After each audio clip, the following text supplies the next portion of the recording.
ഞാൻ ഇന്നൊരു പരീക്ഷണമാണ് ചെയ്യാൻ പോകുന്നത്. ആവശ്യമുള്ള സാധനങ്ങൾ: ഒരു പാത്രം കഴുകുന്ന സോപ്പ്, കുറച്ച് കുരുമുളക് പൊടി, ഒരു ഗ്ലാസ് നിറയെ വെള്ളം, ഒരു പാത്രം. നമുക്ക് ഈ പാത്രത്തിലേക്ക് വെള്ളം ഒഴിക്കാം.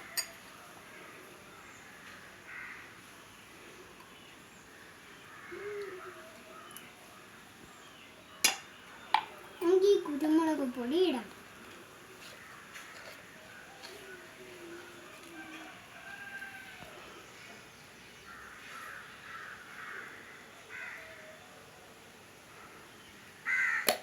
നമുക്കിതിനെ കലക്കി കൊടുക്കാം.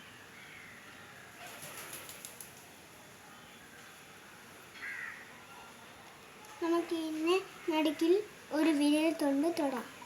എന്തെങ്കിലും മാറ്റം സംഭവിക്കുന്നോ കൂട്ടുകാരെ? നമുക്കിനി പാത്രം കഴുകുന്ന സോപ്പ് ഒരു തുള്ളി കയ്യിലെടുക്കാം.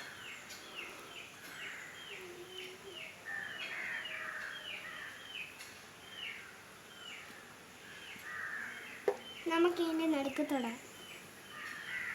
കണ്ടോ കൂട്ടുകാരെ, 4 സൈഡിലേക്കും കുരുമുളക് പോയത്? എന്തുകൊണ്ടാണ് കൂട്ടുകാരെ ഇങ്ങനെ സംഭവിച്ചത്? ആദ്യം നമുക്ക് കുരുമുളക് പൊടി വെള്ളത്തിൽ എങ്ങനെ പൊങ്ങിക്കിടന്ന് നോക്കാം. പ്രതലബലം കാരണമാണ് വെള്ളത്തിൽ കുരുമുളക് പൊടി പൊങ്ങിക്കിടുന്നത്. കുട്ടിക്കാർക്ക് പ്രതലബലം എന്ന് പറഞ്ഞാൽ എന്തെന്നറിയാമോ? ഞാൻ ഇന്ന് പറഞ്ഞു തരാം. പാത്രത്തിൻ്റെ അടിയിലുള്ള വെള്ളത്തിൻ്റെ കണങ്ങൾ 4 സൈഡിലേക്കും ആകർഷിക്കപ്പെടുന്നു. പക്ഷേ പാത്രത്തിൻ്റെ മുകളിലുള്ള വെള്ളം താഴേക്ക് മാത്രമേ ആകർഷിക്കപ്പെടുന്നുള്ളൂ. അങ്ങനെ പാത്രത്തിൻ്റെ മുകളിലുള്ള പാത്രത്തിൻ്റെ മുകളിൽ ഒരു പ്രത്യേക ബലം ഉണ്ടാകുന്നു. അതൊരു ചെറിയ പാട പോലെ കാണപ്പെടുന്നു. കൂട്ടുകാർക്കറിയാമോ? ഇതാണ് പ്രതലബലം. കൂട്ടുകാർ കണ്ടിട്ടില്ലേ ചെറിയ ചെറിയ പ്രാണികൾ വെള്ളത്തിൻ്റെ മുകളിലൂടെ ഈസി ആയിട്ട് നടക്കുന്നത്? അതും ഇതിൻ്റെ കാരണമാണ്. അതുകൊണ്ട് തന്നെയാണ് ഈ കുരുമുളക് പൊടിയും വെള്ളത്തിൽ പൊങ്ങിക്കിടക്കുന്നത്.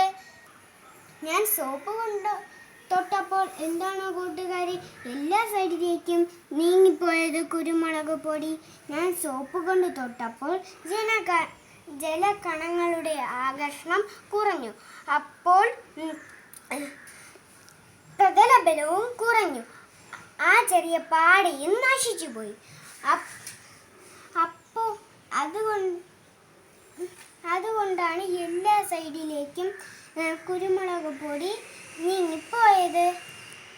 നന്ദി, നമസ്കാരം.